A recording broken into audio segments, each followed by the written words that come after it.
Hello అండి. ఎంతో టేస్టీగా ఉండే బీరకాయ ఎగ్ బుర్జీ కోసం స్టవ్ పైన పాన్ పెట్టుకొని ఆయిల్ హీట్ అయ్యాక ఆనియన్స్, పచ్చిమిర్చి, కరివేపాకు వేసి కొంచెం సాల్ట్, పసుపు వేసి అవి మగ్గాక బీరకాయ పైన పొట్టు తీసేసి ఇలా చిన్న చిన్న ముక్కలుగా కట్ చేసుకొని వేసుకోండి. బీరకాయ ముక్కలు ఆనియన్స్‌తో సమానంగా అయినా ఉండాలి లేదా కొంచెం తక్కువైనా ఉండాలి. ఎక్కువ అవ్వకుండా చూసుకోండి. ఎగ్ బుర్జీకి సరిపడా కారం అలానే కొంచెం పెప్పర్ పౌడర్ వేసేసి అవి ఒక నిమిషం పాటు మూత పెట్టి మగ్గించుకున్నాక ఒక కప్ వరకు మిల్క్‌ని వేసుకున్నాక మిల్క్ అంతా అబ్జర్వ్ అయిపోయి ఇలా ఆయిల్ పైకి తేలేంత వరకు ఉంచుకొని మీరు ఎన్ని ఎగ్స్‌ని బీట్ చేసుకొని వేసుకుంటే అన్ని ఎగ్స్‌ని వేసుకోండి.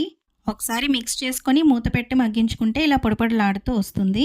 ఏ మెటీరియల్ పాన్ అయినా సరే మనం హై ఫ్లేమ్‌లో పెట్టి గరిటెతో ఇలా స్క్రాచ్ చేస్తూ కలుపుతూ ఉంటే ఈజీగా పాన్ నుంచి సెపరేట్ అయిపోయి ఇలా పొడి-పొడిలాడుతూ వస్తుంది.